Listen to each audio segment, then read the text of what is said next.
ಅಗ್ರಹಾರದಿಂದ ಬಳ್ಳಾರಿಗೆ ಶಿಫ್ಟ್ ಆದ್ಮೇಲೆ ದರ್ಶನ್ಗೆ ಆರೋಗ್ಯದ ಸಮಸ್ಯೆಯ ಬಿಸಿ ತಟ್ಟೋದಕ್ಕೆ ಶುರುವಾಗಿದೆಯಂತೆ.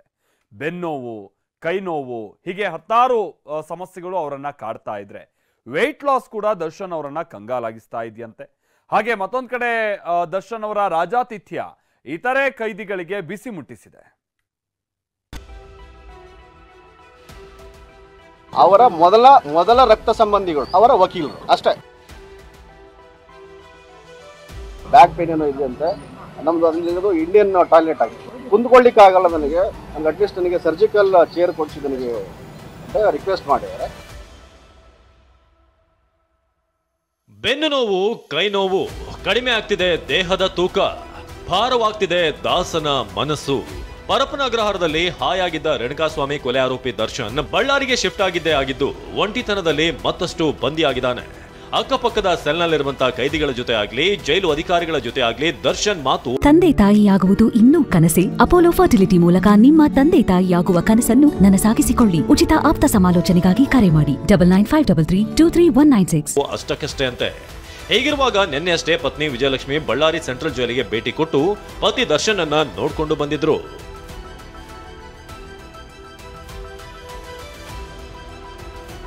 ಬಳ್ಳಾರಿ ಜೈಲಿನಲ್ಲಿ ದರ್ಶನ್ಗೆ ಶುರುವಾಯಿತು ಬೆನ್ನು ನೋವು. ಪತಿಗೆ ಚಿಕಿತ್ಸೆ ಬೇಕಿದೆ ಎಂದು ಮನವಿ ಮಾಡಿದ ವಿಜಯಲಕ್ಷ್ಮಿ. ಪತ್ನಿ ವಿಜಯಲಕ್ಷ್ಮಿ ಬಳಿ ದರ್ಶನ್ ನೋವು ತೋಡಿಕೊಂಡಿದ್ದಾನೆ. ತನಗೆ ಬೆನ್ನು ನೋವಿದೆ, ಕೈ ನೋವು ಬರ್ತಿದೆ, ಮೋಷನ್ ಸಮಸ್ಯೆ ಇದೆ ಅಂತ ಅಳಲು ತೋಡ್ಕೊಂಡಿದ್ರಂತೆ. ದರ್ಶನ್ ನೋವುಗಳನ್ನ ಹೇಳ್ಕೊಳ್ತಿದ್ದಂತೆ ಅಧಿಕಾರಿಗಳನ್ನ ಭೇಟಿ ಮಾಡಿದ ವಿಜಯಲಕ್ಷ್ಮಿ ದರ್ಶನ್ಗೆ ಚಿಕಿತ್ಸೆ ಕೊಡಿಸಬೇಕಿದೆ ಅಂತ ಮನವಿ ಮಾಡಿದ್ರಂತೆ.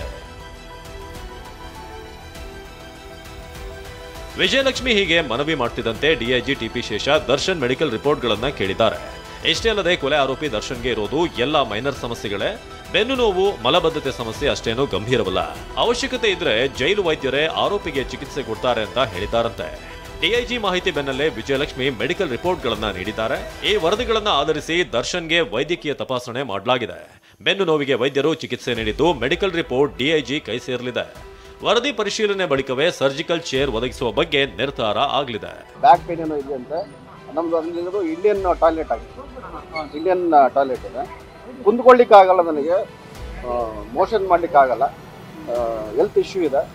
ಅಟ್ಲೀಸ್ಟ್ ನನಗೆ ಸರ್ಜಿಕಲ್ ಚೇರ್ ಕೊಡಿಸಿ ನನಗೆ ಅಂತ ರಿಕ್ವೆಸ್ಟ್ ಮಾಡಿದ್ದಾರೆ. ನೋಡೋಣ, ಕನ್ಸಿಡರ್ ಮಾಡ್ತೀವಿ. ಫಸ್ಟ್ ಮೆಡಿಕಲ್ ರೆಕಾರ್ಡ್ ನಾನು ವೆರಿಫೈ ಮಾಡಬೇಕಾಗುತ್ತೆ.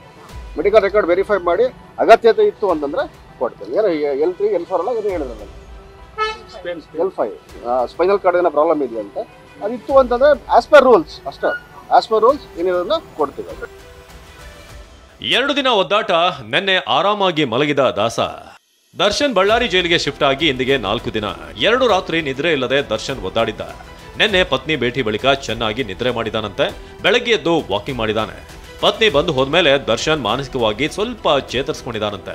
ಜೈಲೂಟದ ಮೆನುವಿನಂತೆ ದರ್ಶನ್ಗೆ 455 ಗ್ರಾಂ ಪಲಾವ್ ನೀಡಲಾಗಿದೆ. ನಿನ್ನೆ ವಿಜಯಲಕ್ಷ್ಮಿ ತಂದಿದ್ದ ಬೇಕರಿ ತಿಂಡಿಯೊಂದಿಗೆ ದರ್ಶನ್ ಪಲಾವ್ ತಿಂದಿದ್ದಾರಂತೆ. 2 ತಿಂಗಳಲ್ಲಿ 15 ಕೆಜಿ ತೂಕ ಕಳೆದುಕೊಂಡ ದಾಸ.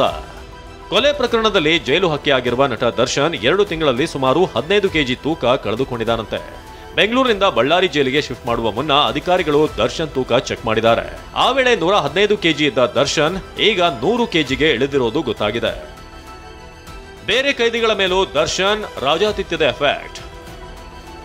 ಬೀಡಿ, ಸಿಗರೆಟ್, ತಂಬಾಕು ನೀಡುವಂತೆ ಕೈದಿಗಳ ಧರಣಿ. ದರ್ಶನ್ ರಾಜಾತಿಥ್ಯದ ಎಫೆಕ್ಟ್ ಬೆಳಗಾವಿಯ ಹಿಂಡಲ್ಗಾ ಜೈಲಿನ ಕೈದಿಗಳಿಗೂ ಕೂಡ ತಟ್ಟಿದೆ. ಬೀಡಿ, ಸಿಗರೆಟ್, ತಂಬಾಕು ನೀಡುವಂತೆ ಕೈದಿಗಳು ಎಂದು ಧರಣಿ ಮಾಡಿದ್ರಂತೆ. ಬೀಡಿ, ಸಿಗರೆಟ್ ಕೊಡೋವರೆಗೂ ನಾವು ಉಪಹಾರ ಊಟ ಮಾಡೋದಿಲ್ಲ ಅಂತ ಪಟ್ಟು ಹಿಡಿದಿದ್ದ ಬಗ್ಗೆ TV9ಗೆ ಮಾಹಿತಿ ಸಿಕ್ಕಿದೆ. ರೇಣುಕಾಸ್ವಾಮಿ ಕೊಲೆ ಪ್ರಕರಣದಲ್ಲಿ ಬಳ್ಳಾರಿ ದಾಸನಾಗಿರುವ ದರ್ಶನ್ ನಿತ್ಯವೂ ನರಕ ಅನುಭವಿಸುವಂತಾಗಿದೆ. ಆರೋಗ್ಯ ಸಮಸ್ಯೆ ಜೊತೆಗೆ ನೇಮು ಫೇಮ್ಗೂ ಕೂಡ ಪಾಪ ಪ್ರಜ್ಞೆ ಪೆಟ್ಟು ಕೊಟ್ಟಿದ್ದು ದಾಸ ವಿಲ ಒದ್ದಾಡ್ತಿದ್ದಾನೆ.